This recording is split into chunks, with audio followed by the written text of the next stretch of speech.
എന്ന് വേണം മുടക്കുമുതൽ കഴിഞ്ഞ് നിർമ്മാതാവിന് ലാഭം ഉണ്ടാകാൻ. അങ്ങനെ ഒരു വ്യവസ്ഥിതി ഉള്ളപ്പോ സ്വാഭാവികമായിട്ടും ആ നിർമ്മാതാവിന്, സംവിധായകന്, എഴുത്തുകാരന്, ഇവിടുത്തെ പ്രേക്ഷക സമൂഹത്തിന്റെ മാനസികാവസ്ഥയോട് ഒരു കടപ്പാടും പ്രതിബദ്ധതയും ഉണ്ടാകും.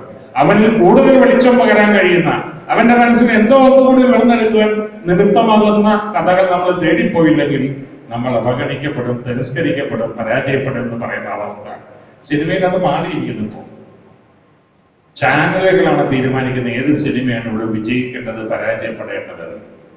വളരെ നിർഭാഗ്യകരമായ അവസ്ഥയാണത്. കാരണം ചാനലുകൾ ഒരു സിനിമ, ഒരു പ്രത്യേക കൂട്ടിലുള്ള ഒരു സിനിമ വിജയിക്കും എന്ന് പറയുന്നതിനുള്ള ഏക കാരണം അവർക്ക് മൾട്ടിനാഷണൽ കമ്പനിയുടെ കയ്യിൽ നിന്ന് കിട്ടുന്ന പരസ്യങ്ങൾ അത്തരം ചിത്രങ്ങൾക്കാണ് കൂടുതൽ എന്നുള്ളത് കൊണ്ടാണ്. നാളെ ഒരു നോട്ട് ബുക്കിൽ എന്താ എഴുതണമെന്നുള്ളത് നോട്ട് ബുക്ക് നിർമ്മിക്കുന്ന പ്രസ് ഉടമ തീരുമാനിക്കുന്ന ഒരു അവസ്ഥ എത്ര അപഹാസ്യമാണോ അത്രയും വലിയ അപഹാസ്യം തന്നെയാണ്. ടിക്കറ്റ് എടുത്ത് നിങ്ങൾ കാണുന്ന നാടകം ഏത് നിലവാരമുള്ളതായിരിക്കണം, നിങ്ങളുടെ ജീവിതവുമായി ഏത് തരത്തിലുള്ള പൊക്കിൽ കൊടി ബന്ധം പുലർത്തുന്നതായിരിക്കണമെന്ന് തീരുമാനിക്കാൻ നിങ്ങൾക്ക് അവകാശം നിഷേധിക്കപ്പെടുകയും നിങ്ങളുടെ ടേസ്റ്റ് ഇതാണെന്ന് നിങ്ങളുമായി യാതൊരു തരത്തിലുള്ള വൈകാരികമോ സൗന്ദര്യാത്മകമായോ ബന്ധമില്ലാത്ത ചില തൽപര കക്ഷികൾ അവരുടെ ആഗ്രഹനിഷ്ഠപ്രകാരം ആക്ഷേപിക്കുകയും ചെയ്യുന്ന ഒരവസ്ഥയിൽ എത്തുന്നതാണ് നാടകവേദിക്ക് സംഭവിച്ച എല്ലാ അപജയങ്ങൾക്കും കാരണം എന്ന് ഞാൻ വിശ്വസിക്കുന്നു. ലോകവ്യാപകമായ നാടകം പല കുതിപ്പുകളിലൂടെയും മുന്നോട്ട് പോകുന്നുണ്ട്. ദുരന്ത നാടകങ്ങളെ കുറിച്ച് പറയുമ്പോൾ ഇപ്പോഴും സോഫോക്ലീസിന്റെ ദുരന്ത നാടകങ്ങളെ കുറിച്ച് തന്നെ നമ്മൾ ഭയങ്കര വികാരാധീനമായി പറയും. നമ്മുടെ ഇവിടെയും ദുരന്ത നാടകങ്ങൾ ഇല്ലേ എന്ന് ചോദിച്ചാൽ പി.കെ. ബാലകൃഷ്ണൻ എഴുതിയ മനോഹരമായ ഒരു ലേഖനമുണ്ട്.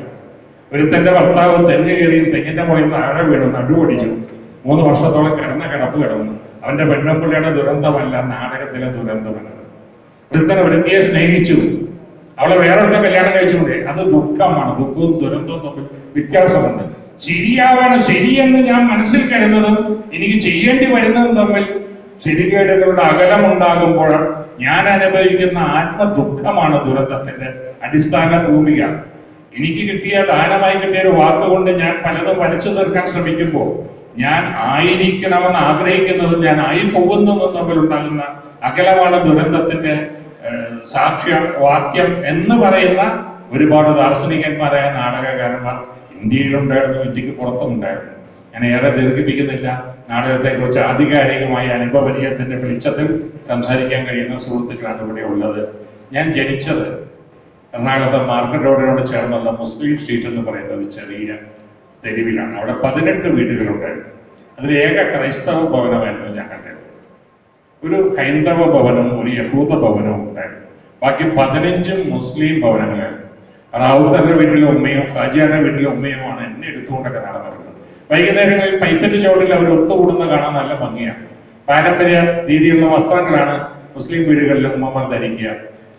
യഹൂദ സ്ത്രീ ധരിക്കുക ഒരു കോച്ച വസ്ത്രം എന്ന് പറയുന്ന കള്ളിമുണ്ടും ഒരു കൈയില്ലാത്ത സ്ലാക്ക് ഷർട്ടും പോലത്തെ വേഷമാണ്.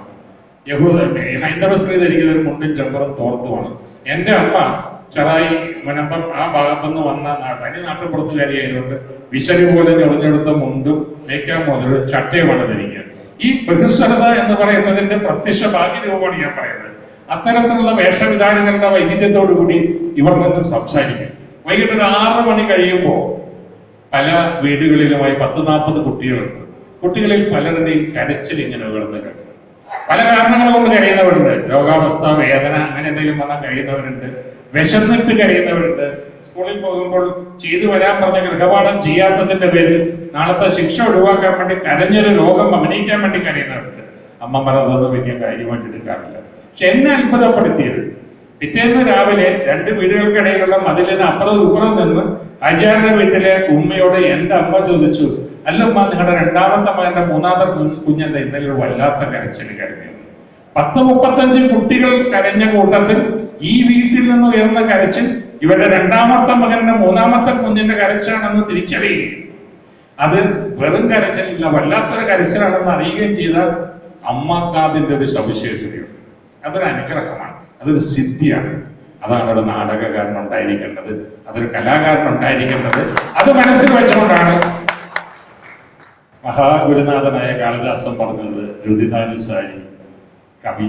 എവിടെ ദുരിതമുണ്ടോ, എവിടെ മനുഷ്യന്റെ ആകുലതകൾ അവന്റെ അവസ്ഥകളെ ഞെരുക്കുന്നുവോ അവിടെ കണ്ണും കാതും അർപ്പിച്ചുകൊണ്ട് അവന്റെ ഹൃസ്പന്ദനങ്ങളിൽ ജീവിതത്തിന്റെ നാടകീയ മുഹൂർത്തങ്ങളെ നിവേശിച്ചുകൊണ്ട് എഴുതാൻ കഴിയണം, അഭിനയിക്കാൻ കഴിയണം. അപ്പോഴേ പ്രേക്ഷകന് ഈ കഥാപാത്രങ്ങൾക്കിടയിൽ ഞാനുമുണ്ട്. ഒന്നുകിൽ ഈ സ്തോമം ഞാൻ അനുഭവിക്കുന്നതാണ്, അല്ലെങ്കിൽ ഞാൻ കണ്ടിട്ടുള്ളതാണ്. ഇത് എന്റെ കൂടി ജീവിതമാണ്, എന്റെ കൂടെ സമൂഹത്തിന്റെ സാക്ഷാത്കാരമാണ് ഇവിടെ കാണുന്നത് എന്ന ഒരു ഉൾച്ചേരൽ സാധ്യമാവുകയുള്ളൂ. CJ തോമസ് അദ്ദേഹത്തിന്റെ ജന്മശതാബ്ദിയാണ്. അദ്ദേഹം പറഞ്ഞിട്ടുണ്ട്, തട്ടിൽ നിന്നുകൊണ്ട് വേണം നാടകകാരൻ നാടകം എഴുതാൻ.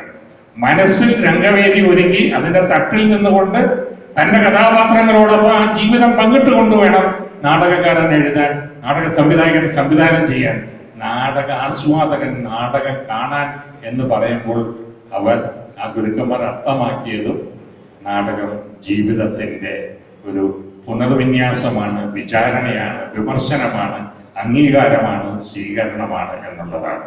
അതുകൊണ്ട് നാടകം എന്നതിന് നാടിനകം എന്ന് പേര് കൽപ്പിക്കാമെങ്കിൽ നാടിനകത്ത മനുഷ്യരുടെ ഉള്ളകത്തിന്റെ തേമ്പലുകളായിരിക്കണം